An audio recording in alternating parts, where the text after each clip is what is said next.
Just a temp.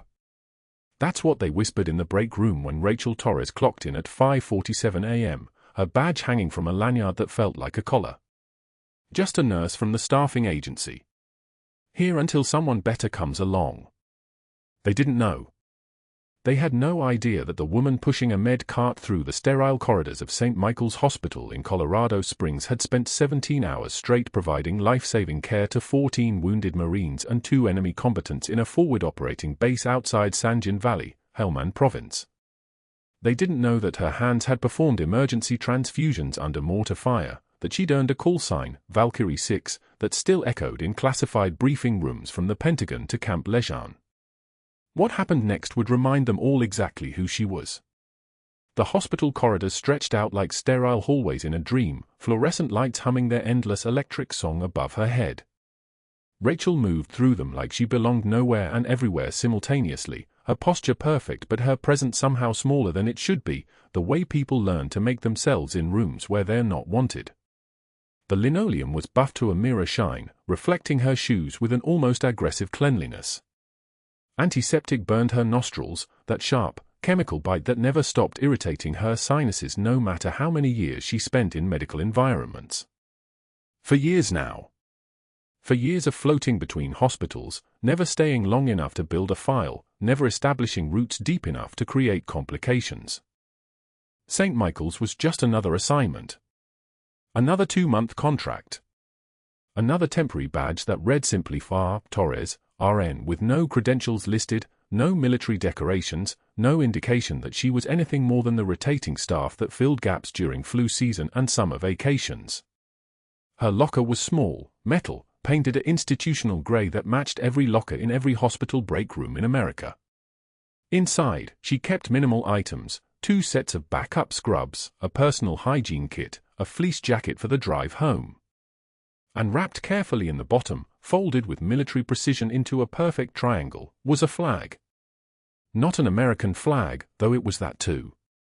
This flag had draped a casket in Helmand Province, had been folded by hands that weren't hers while she'd stood at attention, jaw locked, eyes forward, every muscle in her body trembling with restraint she would never allow to break the surface. The trembling wasn't fear. It was restraint. She ran her fingertips over the fabric each morning before her shift, a ritual no one knew about, then locked the locker and became someone else entirely. Trauma Bay 3 needed fresh for lines before the 7 a.m. shift briefing, and Rachel moved into the space with the kind of fluid efficiency that came from somewhere deeper than training. Her hands knew what to do. They always knew. A 68-year-old male post-op from cardiac surgery, stable vitals, routine peripheral access. She gathered supplies with precise movements, alcohol prep pad, tourniquet, 18-gauge angiocath needle, saline lock, and approached the patient with her voice modulated low and calm. "Good morning, sir. I'm Rachel. I'm going to start afresh for your morning labs. You're going to feel a small pinch." She tied the tourniquet 3 inches above the antecubital fossa with a technique that had no name in civilian medicine because it had been born in places where speed meant the difference between life and systems failure. Locate the vein. Anchor the tissue with your non-dominant hand using your thumb and middle finger, creating a 3-point tension system that kept the vein from rolling. Insert at a 15-degree angle, bevel up, smooth single motion. Flash of blood in the chamber. Advance. Thread the catheter. Withdraw the needle. Flush with saline lock. Secure with tape. 7-second start to finish. All set. That wasn't so bad, was it? The patient smiled. Barely felt it. You're good at this. Thank you, sir. Your nurse will be in shortly. She turned away, already moving to her next task, not noticing the figure standing in the trauma bay doorway. Dr. James Mercer. The ER director. A man with silver at his temples, an expensive watch, Rolex Submariner, probably $12,000, and the kind of jawline that came from old money and family connections stretching back 3 generations. His eyes had narrowed as he watched her perform the for insertion, and for just a moment, something flashed across his face. Recognition. Suspicion. The look of someone who'd just noticed something that didn't quite fit the picture he'd already painted. He was still watching her when a different figure appeared in the doorway beside him. Marine Captain Santos. Though he wasn't wearing the uniform anymore. He'd transitioned to medical consultant work 2 years ago, and today he was here at St. Michael's to review care protocols for veteran patients. He was supposed to be spending the morning in administration, reviewing charts and procedures, attending the shift briefing, making the rounds with attending physicians. Instead, he'd taken a wrong turn looking for the break room and ended up in Trauma Bay 3 just as Rachel Torres finished securing and fall line. He froze mid-breath. His eyes widened. The chart he was holding dipped slightly, like his hands had momentarily forgotten how to work. And then he looked at Rachel, really looked at her, and she was already moving past him, into the hallway, before he could process what he'd just witnessed. She didn't turn around. She didn't acknowledge his presence. She didn't do anything except continue moving through the hospital corridors like a shadow that had been momentarily illuminated and then stepped back into darkness. But Santos had seen it. The three-point tourniquet technique. The way her thumb and middle finger had created that specific tension pattern. The angle of the needle insertion at exactly 15 degrees. The smooth single-motion threading. Those weren't techniques taught in civilian nursing programs. Those weren't in the standard of care manuals or the textbooks used in RN programs across Colorado. That was tactical combat casualty care. That was what medics learned in forward operating bases. That was what he'd learned in Helmand Province, and that was what he'd taught to junior corpsmen during a deployment that had left scars on both his body and his mind. He stood in the trauma bay for a long moment, staring at the space where she'd been, and something in his chest tightened with the weight of recognition. Dr. Mercer was still watching from the doorway, his expression unreadable. By 9:15 a.m., Rachel had completed 47 routine tasks without error. 47. She'd counted them the way she always counted, keeping a running tally of performance metrics in the back of her mind, a habit from a previous life where mistakes didn't just get you fired, they got Marines killed. 47 successful tasks, 0 complications, 0 delays, 0 moments of uncertainty or hesitation. She was reviewing imaging orders for a new patient admission when she noticed the pattern. It was subtle. The kind of thing that would escape notice if you weren't looking for it. A 56-year-old male admitted with abdominal pain, and the ER physician had ordered a CT scan. Reasonable. Standard protocol. But then, attached to the imaging order, was a recommendation, not written, just flagged in the system, to use Mercer Radiology Associates for the scan. A private practice. The patient's insurance would cover it, naturally. No problem there. Except Rachel looked back at the previous patient, the one before, and found the same pattern. And the one before that. She pulled up the lab records on her tablet, scrolling through the past 3 weeks of imaging orders. 42 patients admitted to the ER. 38 of them had been recommended to Mercer Radiology Associates. That was 90%. That wasn't coincidence. That was systematic. She cross-referenced the imaging costs against a standard radiology billing database. The numbers jumped at her immediately. Mercer Radiology was billing 30% higher than the regional average for identical scans. 30%. On a $3,000 CT scan, that was $900 per patient. Multiply that by the volume Mercer was sending them. Multiply that by 12 months. She did the math in her head, hand steady on the keyboard, jaw working slightly as she processed what she was looking at. Somewhere in the range of $390,000 per year in unnecessary charges flowing directly from St. Michael's patients to a private practice. A private practice that, according to the hospital directory, was co-owned by Dr. Mercer's brother-in-law. Rachel closed the tablet. She didn't speak to anyone about it. She didn't file a complaint or reach out to administration or call compliance.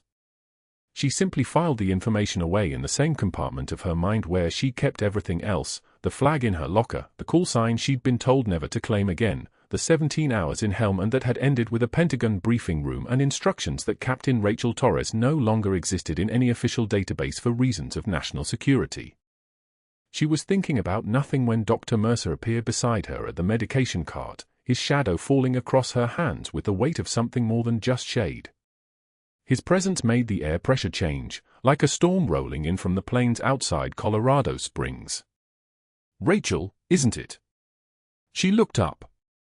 "Doctor, I noticed you have some questions about our imaging protocols." His voice was calm. Too calm. The voice of someone who'd already won the game several moves ago. "Is that correct?" "No, sir. Just reviewing the orders for accuracy." "Of course." He smiled. It wasn't a real smile. It was the kind of smile a wolf shows its teeth. "We're very particular about our imaging partnerships here at St. Michael's. We have established relationships. Quality standards. I'm sure you understand." "Yes, doctor." "Good. I'd hate to think the temp staff was questioning our processes. That would be inefficient." He walked away before she could respond, his expensive shoes clicking against the linoleum with a rhythm like a clock counting down. Rachel watched him go, her jaw tight, her hands perfectly steady as she continued organizing the medication cart. Around her, the ER hummed with its morning rhythm, the beeping of monitors, the soft whisper of ventilators in the intensive care section, the distant sound of a helicopter rotor wash arriving from somewhere beyond the hospital walls. But that wasn't the worst part. The worst part was the way Dr. Mercer moved through the corridors after that, appearing at the edges of her vision with increasing frequency. Watching. Observing. Calculating. His eyes tracked her movements through the hospital like a predator mapping the territory of a potential threat. He had no idea who she actually was. But something in the way she performed that for insertion, the precision, the muscle memory, the thousand small details that revealed training far beyond a standard nursing program, something in all of that had triggered his instinct that something was wrong. That something didn't fit. And Dr. James Mercer had built his entire career on making problems disappear. Thursday morning arrived with the weight of every humiliation Rachel had ever swallowed. Grand rounds. 30 residents, 12 attending physicians, the entire medical hierarchy of St. Michael's crammed into the conference room with its fluorescent lights that buzzed like trapped wasps. Dr. Mercer stood at the podium with Rachel's chart held between his fingers like it was contaminated. "This," he said, his voice carrying the particular edge of a man who'd practiced condescension until it became music, "is what happens when facilities lower their hiring standards." Rachel stood against the back wall, her badge clipped at an angle that caught the light. Blue scrubs. Temporary credentials. Invisible.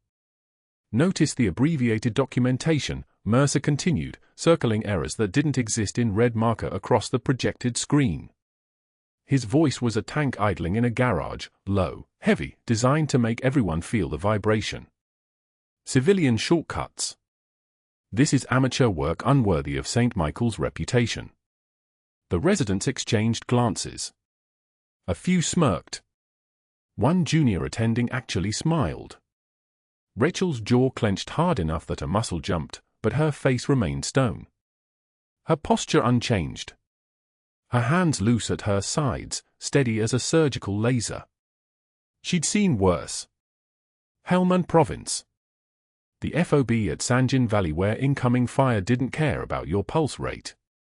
Where mistake meant dead Marines, not embarrassment in an air-conditioned conference room. This was noise. Manageable. Mercer turned a page. His eyes found her for exactly 2 seconds. Sometimes we must remind ourselves what standards actually mean. The attending physicians studied their phones. Nobody looked at Rachel. That was the point. That was always the point. The morning crawled forward. Rachel moved through the corridors like water through a sieve, present, efficient, thoroughly unmemorable. She passed the lab without stopping. Checked on post-op patients who wouldn't remember her name by discharge. Restocked the medication carts with the focus of someone counting heartbeats. But that afternoon, standing at the vending machine after a 12-hour double shift, the fluorescent lights humming their endless mechanical prayer, 2 permanent staff nurses positioned themselves 3 feet away with the precision of people who wanted to be heard. I heard they're hiring temps with weekend certifications now, one said, her voice pitched to travel. Her name was Patricia. She'd worked cardiac for 9 years and treated everyone below her tenure like medical school dropouts. Next they'll let pharmacy techs intubate patients. The other nurse, Deb, shorter, with the kind of laugh that sounded like broken glass on tile, played her part. Charity cases who think a community college degree makes them real medical staff. Rachel's hand moved to the vending machine. Her finger pressed the selection button with deliberate slowness. Coffee. Black. The machine hummed and dropped the cup with a metallic clang. No tremor in her fingers. No quickened breath. Only her jaw betrayed her, a single clench, visible for less than a second, before her expression returned to neutral. She collected the cup. The rubber soles of her shoes made no sound as she walked past them toward the staff bathroom. Patricia was still talking. Something about standards and real nurses. The words meant nothing. Rachel had heard worse in languages Patricia would never survive long enough to learn. The bathroom door closed with a soft hydraulic sigh. She set the coffee on the sink and looked at her reflection, the same face she'd worn for 4 years under her former life. Calm. Composed. A stranger wearing her skin. Her hands gripped the porcelain so hard her knuckles turned white, just for a moment, just where nobody could see. 10 seconds. That's all she allowed herself. 10 seconds to feel the burn of it, the unfairness, the casual cruelty of being erased by people who'd never done anything worth erasing. Then she straightened. The mirror showed the same composed face. The jaw relaxed. The eyes empty of everything except function. Rachel Torres, temporary registered nurse. No history. No value. No story that mattered to anyone here except how it reflected on them. She returned to the ER floor. The night shift began its slow crawl at 7 p.m. Rachel had requested assignment to the medical wing, away from the trauma bay, away from Mercer's line of sight, away from anything that might make her visible.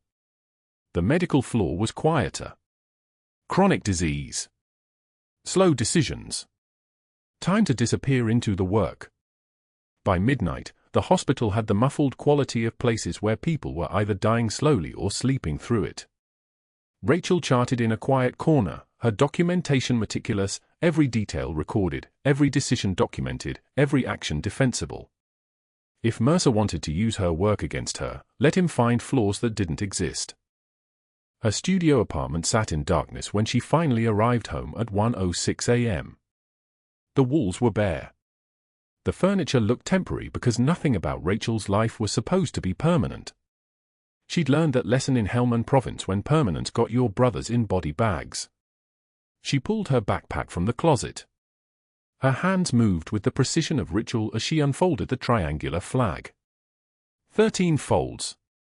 The protocol had been strict. The honor of folding that flag correctly was something they'd taught her at basic. The fabric was creased so tight the folds held their shape like memory. White stars on blue. Red stripes. All the weight of the country compressed into cloth. She ran her fingers along the stitching. Corporal Chen had preferred the evening shift. Said mornings were for people with options. He'd made jokes about every mission, every close call, every moment when death had leaned too close.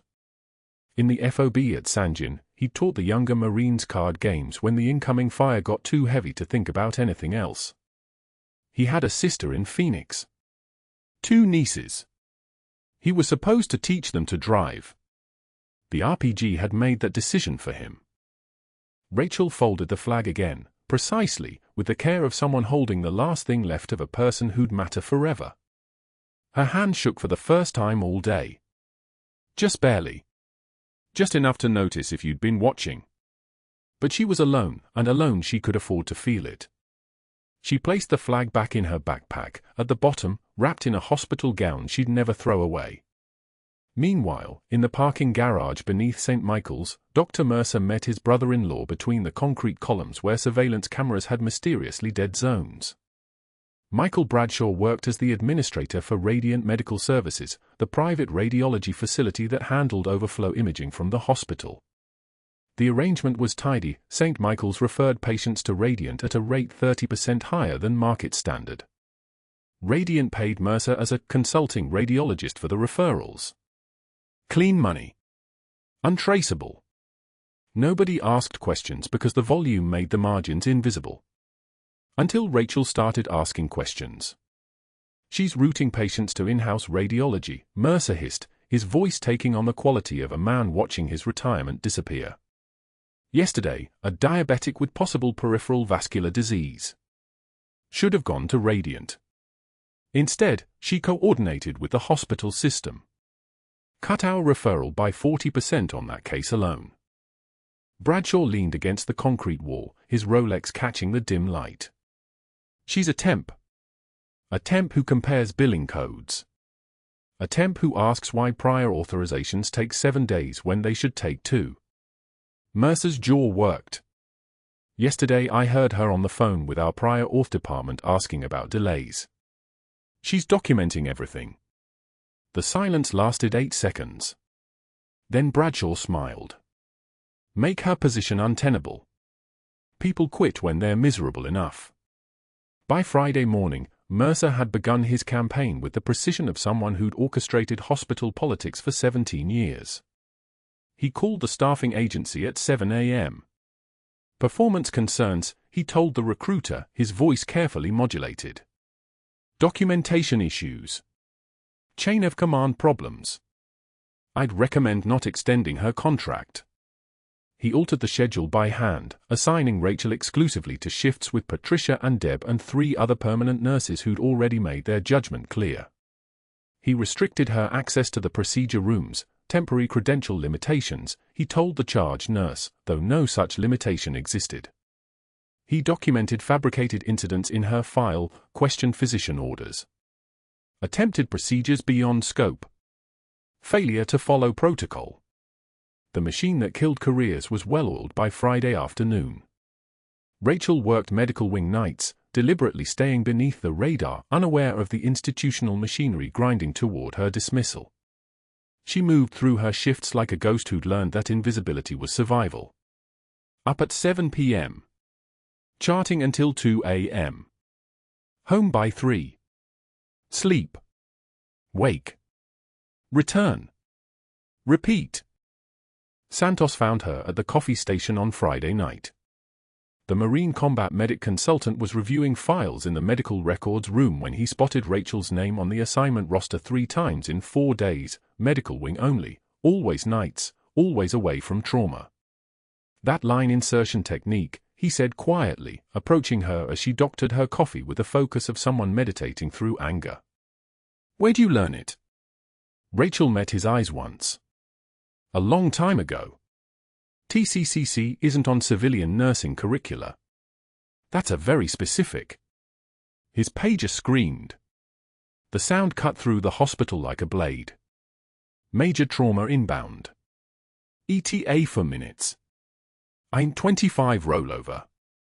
VIP transport. The dispatch operator's voice was controlled but tight. Marine General, status post-vehicle collision. Multiple trauma systems. Code red. Trauma Bay 1. Santos's expression shifted. His military bearing straightened like someone had flipped a switch. Rachel's entire body went still. Not frozen. Still. The kind of stillness that comes from hands recognizing orders before the brain processed them. Change of command ceremony, Santos said quietly. Fort Carson VIPs. One rolled off IE-25. Rachel didn't answer. She simply moved. The coffee was forgotten. Her hands were already reaching for the trauma bay before the announcement finished its second repetition. Her feet remembered the route like muscle memory. Medical wing to corridor to rapid response elevator. Her scrubs were still clean from the medical floor, but they wouldn't be for long. The room went dead silent as she entered Trauma Bay 1. The stretcher was still 30 seconds away. The team was gathering. The attending physician was shouting orders Rachel had heard 100 times before in languages nobody here recognized. And somewhere in the Colorado Springs night, a Marine general was fighting for breath while the vehicle that carried him had become a metal coffin. The bay doors burst open at 2:51 a.m., and the stretcher arrived like a meteor through atmosphere, paramedics calling vitals, their voices clipped and urgent, the wheeled gurney shrieking against polished tile. The patient was Marine dress blues, or what remained of them. Fabric torn along the seams. Dress uniform shredded. The vehicle rollover on I-25 had left him crushed from sternum to hip, his breathing shallow and asymmetric, his chest moving like a broken metronome, left side rising, right side barely moving at all. The general's face was the color of old concrete. His neck veins bulged like rope. Above the oxygen mask, his eyes were still alert. Still fighting. The attending physician, Dr. Hayes, moved with the confidence of someone who had seen 100 traumas before this one. He was calling orders, portable X-ray, 2 large-bore 4s, get vascular on standby, and his competence was real. He was good. But Rachel saw what he had not yet consciously registered. The trachea was deviated. Shifted left. The jugular veins distended like a hypertension demonstration. The right side of the chest was silent on auscultation, no breath sounds. Only the left side inflating, the general fighting to pull air into a single lung while his right side filled with something that wasn't air. Tension pneumothorax. The pressure building. The mediastinum shifting. Every breath making it worse. Every second, the oxygen saturation on the monitor ticking downward like a clock running out. 89, 87. 84, 82. Rachel didn't think about protocols. She didn't think about chain of command. Muscle memory took over, the kind that lives in your hands after 17 hours of forward operating base medicine, after 14 wounded Marines, after the sound of incoming rounds and the weight of a man's last breath against your palms. She moved toward the crash cart. Her fingers found the 14-gauge needle before her conscious mind had finished deciding. The packaging crinkled. She tore it open. The metal was cool and precise. Real. Counting ribs with her left hand. The second intercostal space. Midclavicular line. Right side. The anatomical landmarks came to her in the language of her hands, not her voice. The general's eyes locked onto hers for 1/2 second, recognition, maybe, or just the animal clarity that comes when your body is drowning in its own pressure. She felt his ribs beneath her palm. The space between them smooth and firm. She didn't pause. She didn't ask permission. The needle went in. For seconds. Maybe 5. The angle was perfect, just above the 3rd rib to avoid the vein below. Perpendicular. Clean. The hiss came first. That unmistakable sound, air escaping under pressure, like the release of a balloon's dying wheeze, the decompression of trapped atmosphere. The room heard it. Everyone heard it. The sound of survival being measured in a single exhale. The monitor chirped. Oxygen saturation climbing. 84, 88. 91, 94. The general's chest rose symmetrically. Both sides now. The mediastinum shifting back into place, the pressure relieved, the breathing becoming human again instead of drowning. Dr. Mercer burst through the trauma bay doors at the exact moment the oxygen saturation hit 94. His face was the color of venous blood. The veins at his temples had become visible, pulsing with rage, his eyes wide and disbelieving as if Rachel had just committed surgery with her bare hands instead of performing the most basic emergency decompression known to forward combat medicine. His voice came out like gravel through a rusted gate. "What the hell do you think you're doing?" The attending physician, Dr. Hayes, looked up. His expression shifted from professional focus to something closer to confusion. The respiratory therapist stopped moving. The trauma nurse froze mid-step, her hand still positioned over the fall line. Everyone's eyes swiveled between Rachel and the needle still positioned in the general's chest and Dr. Mercer standing in the doorway like his authority had just been dipped in acid and set on fire. Rachel stripped off her gloves. The latex came away clean. She placed them in the biohazard container with the precision of someone placing flowers on a grave. Her voice was flat. Conversational. The kind of voice you use to describe weather. Second intercostal space. Midclavicular line. Tension pneumothorax. Patient was decompensating. I didn't authorize that procedure. The patient was hypoxic. You're a nurse. A temp nurse. You don't perform thoracic decompression. That's a physician procedure, and you know it. Dr. Hayes cleared his throat. Actually, the needle decompression is within scope for. No, Dr. Mercer cut him off, his voice dropping to something quieter and therefore more terrifying. It's not. Not for civilian credentials. And certainly not without orders from a supervising physician. His phone was already out. He was already dialing. I'm calling the staffing agency. Now. Rachel walked toward the exit. The trauma bay was a living thing around her, monitors beeping in their electronic rhythm, the ventilator's steady hiss, the general's breathing finally stabilizing into something resembling normal, but she moved through it like a ghost, like someone who had learned long ago that survival meant not drawing attention to your exit. One of the security guards stationed near the doorway gave her a nod. Not a question. Not accusation. Just acknowledgement. He'd been military once. You could see it in the way he stood. Santos stepped into the doorway. He was smaller than her memory of him, though his shoulders still carried the shape of someone who had lived in combat body armor. His eyes were fixed on her face, searching for something he'd seen before in a very different context. Very different mountains. His voice was quiet enough that Dr. Mercer wouldn't hear it over his phone conversation with the staffing agency. That was a perfect decompression. You saved his life. Rachel's hands were already moving to the sink. She ran them under water that was hotter than any rational person would accept, watching the soap foam pink from antiseptic. She didn't look at him directly. It was within scope. Not for a civilian RN. He was walking closer now, his footsteps careful on the tile. That technique. The precision. The speed. Where did you... He stopped. His jaw shifted.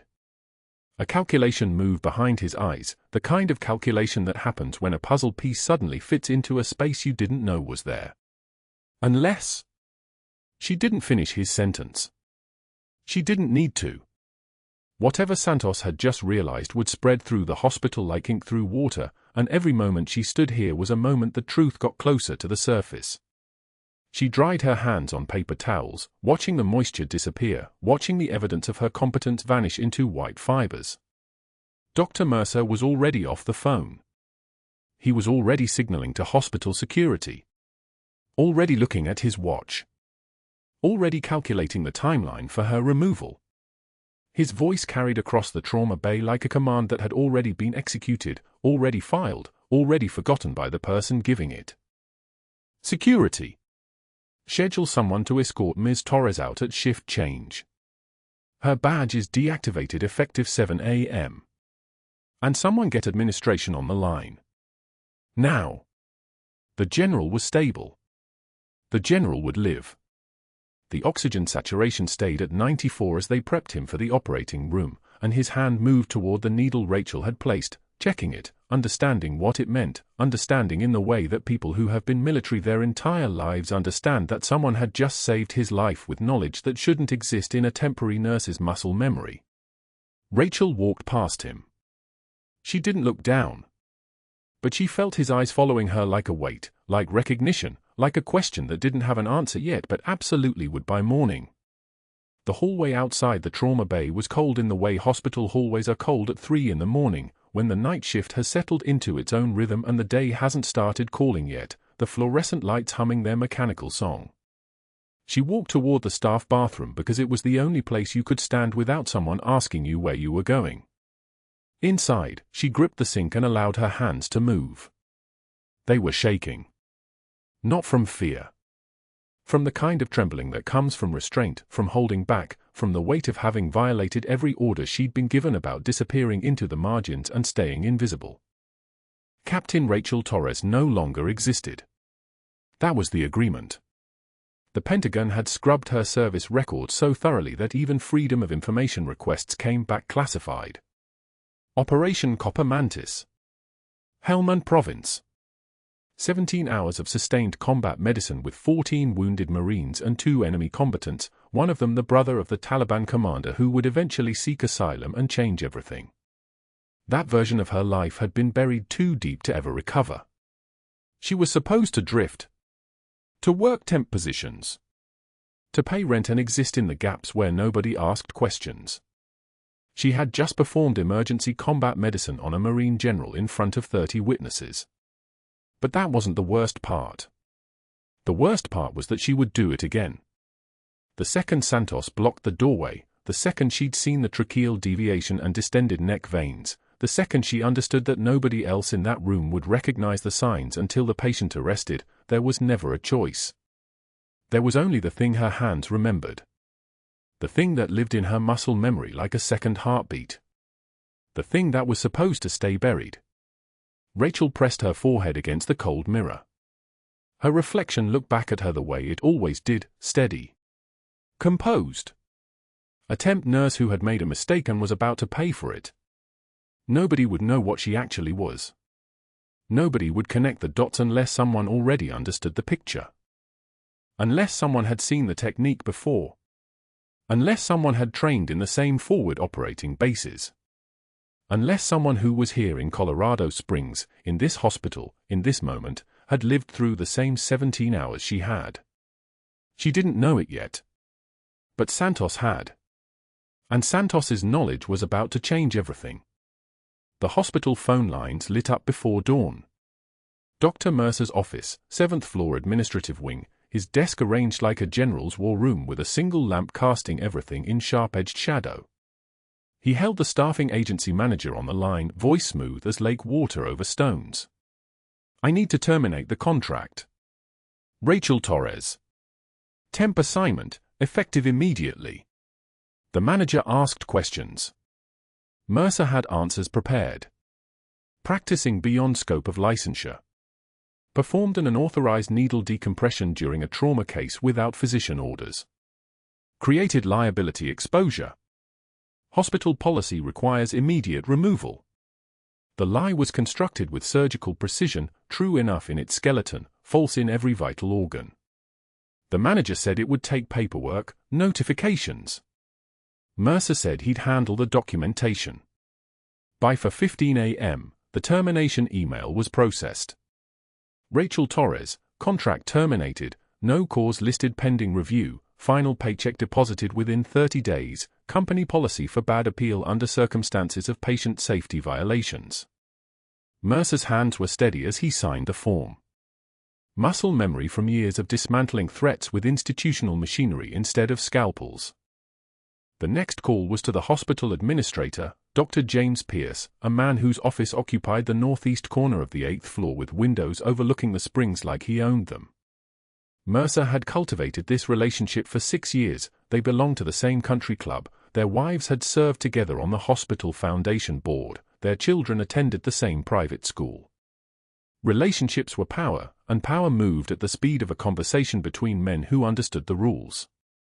I've documented several incidents of insubordination involving the temporary nursing staff, Mercer said, his voice carrying the weight of exhausted authority. The individual repeatedly ignored chain of command directives, performed procedures outside her scope, and this morning nearly compromised a high-profile patient through reckless independent action. Pierce asked for specifics. Mercer provided them, all fabricated with the precision of a man who had spent decades learning how to make lies sound like doctrine. The incident occurred at 2:33 a.m. The general arrived with tension pneumothorax. Standard protocol requires attending physician authorization for any intervention. This nurse simply grabbed equipment and proceeded without notification. The omission was elegant, he never mentioned that she saved the patient's life, that her technique was flawless, that waiting for him to finish his slow assessment would have meant watching the general's oxygen saturation plummet past the point of no return. Pierce listened, nodded through the phone line, promised to review the documentation. "We have a responsibility to protect our institution," Mercer said, and Pierce agreed. By 4:16 a.m., hospital security had received their orders: escort Rachel Torres from the building at the end of her shift, confiscate her temporary badge, document the removal for personnel files. 3 phone calls. 2 lies of commission. 1 lie of omission. 2 hours from the needle decompression that had saved a Marine general's life to the bureaucratic machinery that would erase the woman who'd performed it. Rachel didn't learn about the termination until after the morning shift briefing. The staffing agency email arrived at 5:33 a.m., clinical and absolute. She read it twice, then closed her phone. The night had moved through her like a tide: the crisis, the procedure, the roar of Mercer's fury, the sensation of being dismantled from the inside out while her hands remained perfectly steady. She had saved a man's life. It was also possible that she had destroyed her own. By 6:15 a.m., standing outside the hospital in the pre-dawn Colorado cold, her temporary badge no longer clipped to her scrub pocket, her name already removed from the staffing rotation, the mathematics of erasure felt terrifyingly familiar. The Pentagon had scrubbed her service record clean. Classified the operation.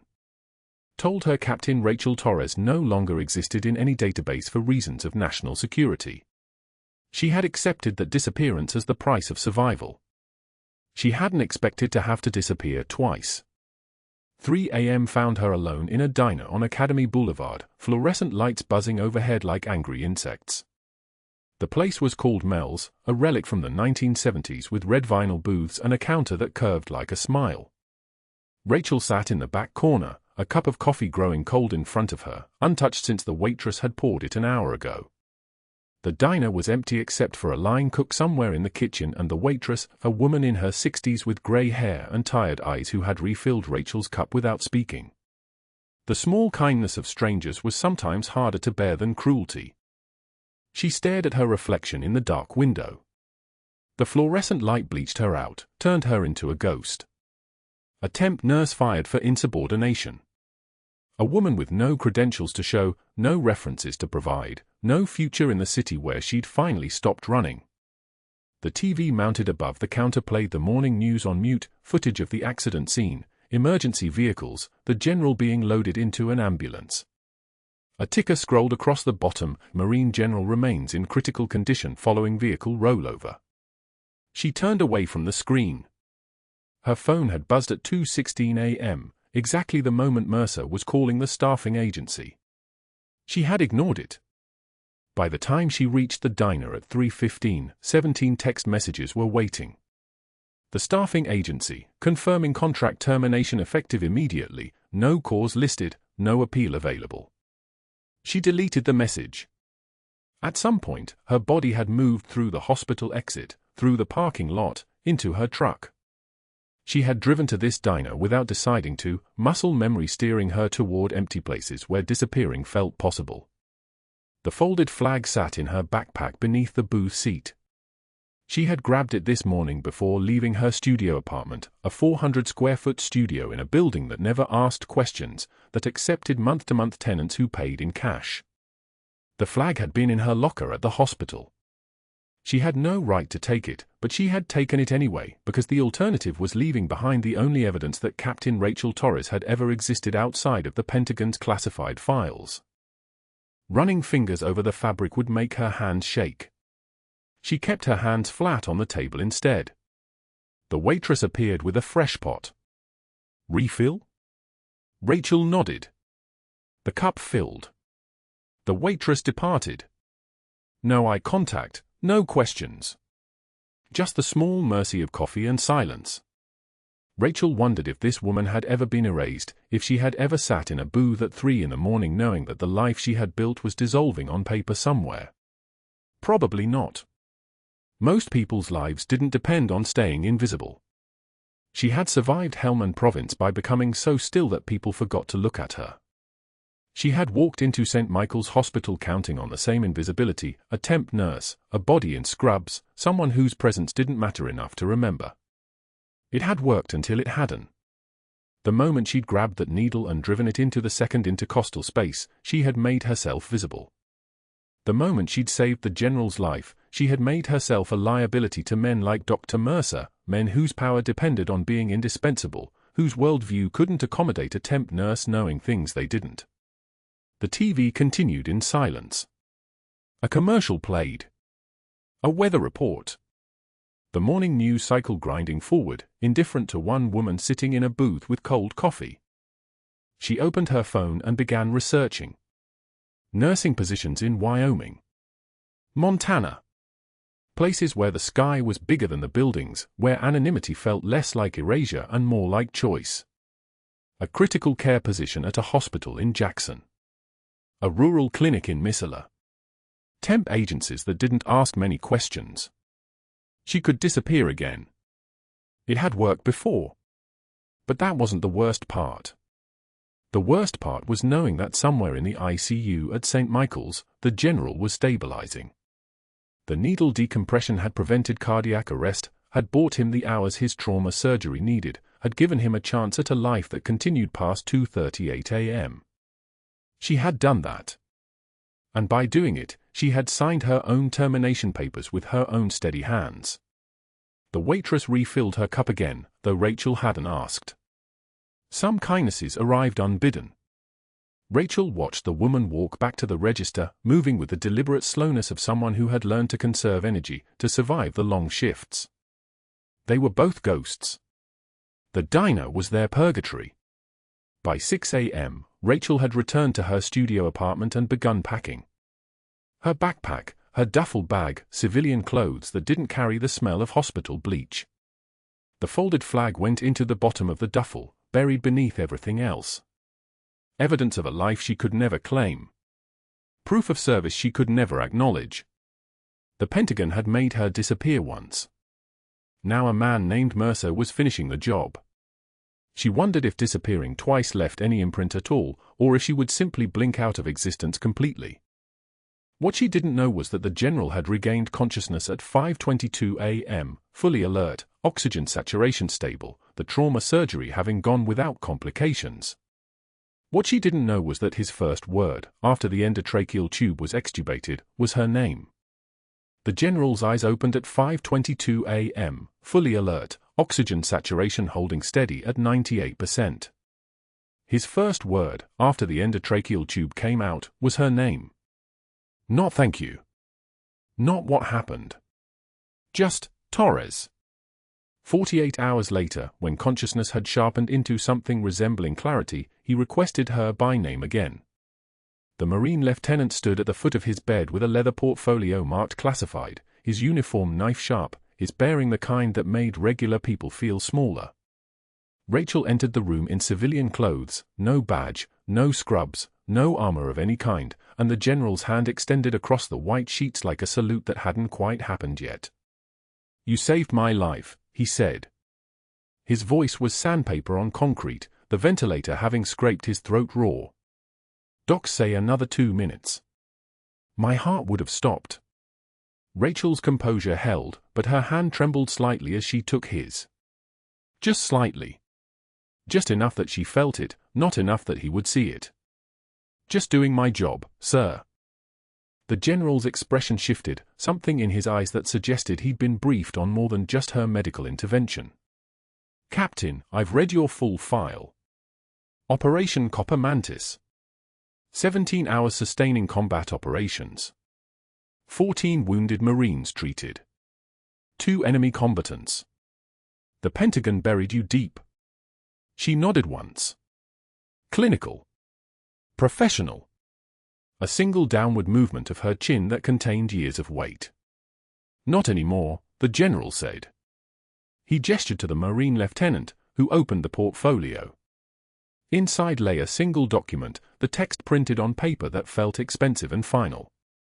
The general lifted it with trembling fingers, the medication cocktail was still wearing off, the trauma still painting his movements with weakness, and the lieutenant began reading aloud.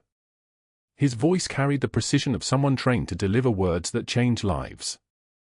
"Captain Rachel Torres, United States Marine Corps, for extraordinary heroism during Operation Copper Mantis, sustaining combat operations for 17 consecutive hours while providing life-saving medical care to 14 wounded Marines and 2 enemy combatants, demonstrating exceptional tactical proficiency and medical competence under direct enemy fire, displaying uncommon valor and dedication to the Marine Corps values of. The general held up his hand. The rest you know. On the bedside table, arranged with the precision of a formal presentation, sat her Navy Cross and 2 Purple Hearts. The medals caught the morning light coming through the hospital window, throwing small bright circles onto the wall. Rachel had never seen them outside of a closed box. She had never seen them at all since the day someone wrapped them in tissue and sealed them away with the rest of Captain Torres, the version of her that was supposed to disappear. The room had begun to feel too small. That's when the code blue alarm sounded 3 rooms down, but it wasn't a code blue, it was something worse. The sound of a gurney rolling fast, boots on tile, the distinctive clatter of restraint chains. Rachel's head turned toward the hallway instinctively, the way a combat medic always hears an incoming casualty before anyone else does. They wheeled the patient in on a trauma stretcher, hands cuffed to the frame, a guard on each side, his abdomen already prepped for emergency surgery. The man's eyes moved across the room until they found her face, and then his entire body went rigid. He began shouting in Pashto, the words coming so fast they seemed to trip over themselves, and then his English cut through like a blade. Shaitan. The angel of Helmand. You pulled my brother from fire, then shot 3 men who came for him. The room went so quiet the fluorescent lights hummed. The Marine honor guard stationed outside the general's door, 2 corporals in dress blues, standing at parade rest, suddenly moved as one unit. Their posture shifted from ceremonial to tactical. Their hands rested an inch from sidearms. The handcuffed man in the doorway began whispering now, the words almost prayer-like, Valkyrie 6. Valkyrie 6. You're Valkyrie 6. Rachel didn't move. She didn't acknowledge him. Her hands remained perfectly still at her sides, and her face had returned to the smooth, unreadable surface that had carried her through 18 months of erasure. This was the mask. This was the composure that had saved her life. Dr. Mercer burst through the trauma bay doors at that exact moment, his face already flushed with rage, ready to deploy some new insult or institutional weapon. But the words died in his mouth as he took in the scene, the Marine general, still intubated on oxygen, raising his trembling hand in a salute toward the medals on the bedside table. Not a typical salute. A warrior salute. Fist over heart. The movement of someone with broken ribs and shattered bones, moving anyway because the moment demanded it. Mercer's protest never came. His mouth opened and closed like a fish removed from water. The authority he'd been so certain of an hour ago, when he'd sat in hospital administration meetings speaking about scope creep and dangerous precedent and the necessity of maintaining institutional hierarchy, suddenly felt very, very small. The Marine MPs moved in to secure the Taliban commander, wheels rolling him toward the surgical suite. As they passed Rachel, she caught a single word in Pashto, whispered toward her, the word for gratitude. For grace. For salvation. Santos appeared in the hallway 3 hours later, his expression carrying the weight of someone who had spent the morning making phone calls to people with authority. He found Rachel in the break room, sitting with cold coffee and a single folded piece of paper, printouts of her service record, declassified, official, her name in black ink where it had been missing for 18 months. Chen got everything, Santos said. He didn't sit down. He stood in the doorway like a sentry. Every deleted security clip. Every altered schedule. Every fraudulent billing code. $340,000. 18 months of systematic routing patients to Mercer's brother-in-law's radiology practice. Kickbacks at 22%. Rachel looked up. Waited. Hospital administrator got the encrypted file 2 hours ago. They're copying the state medical board right now. Federal investigators are already moving on the brother-in-law's practice. Santos's jaw tightened. Mercer tried to claim you lied on your employment application. Tried to say you concealed military service, practiced beyond civilian scope, violated chain of command. The administrator asked to see the evidence. That's when Chen played the parking garage footage.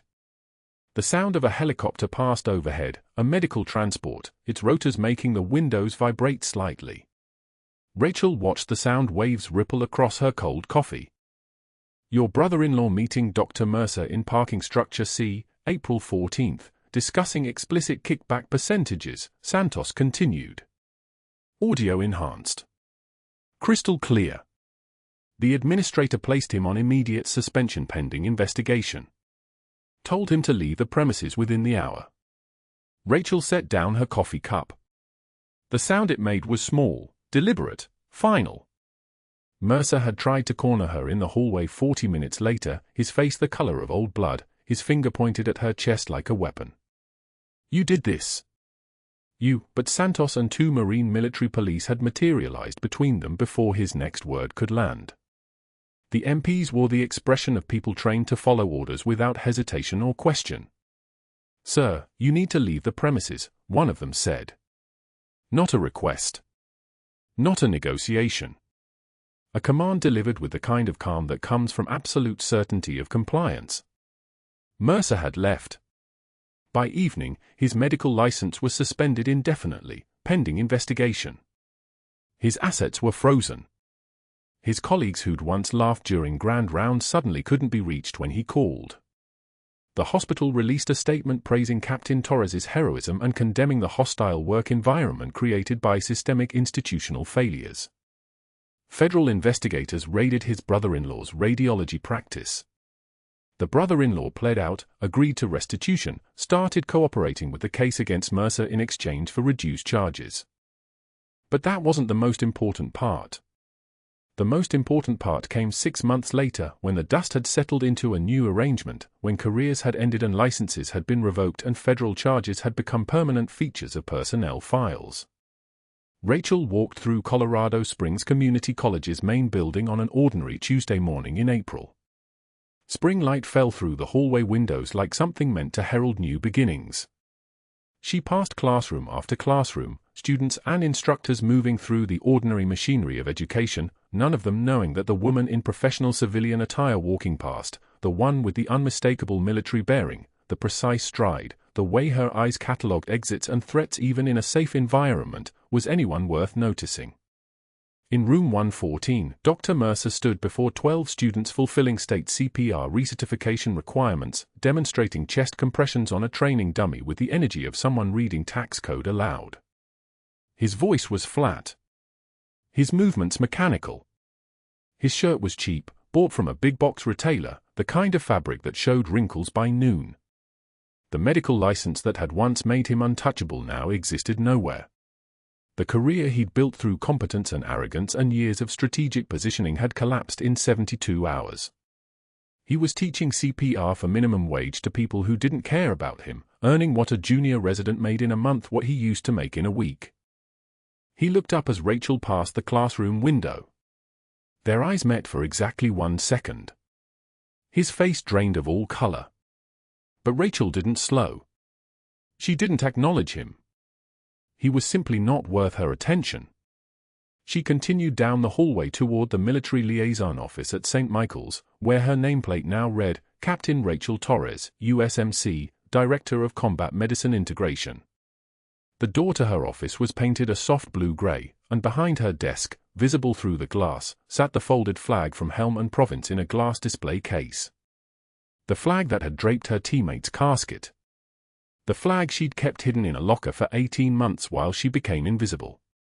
It now sat flanked by her Navy Cross and 2 Purple Hearts, finally visible, finally home.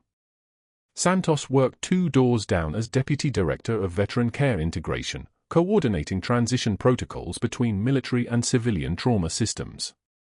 He appeared in her doorway that morning with coffee, not the hospital vending machine terrible kind, but real coffee, the kind with actual flavor, and a report marked urgent. General's coming by at 11. He wants to discuss the VA partnership expansion. Also, you've got 30 ER residents at noon for the TCCC briefing.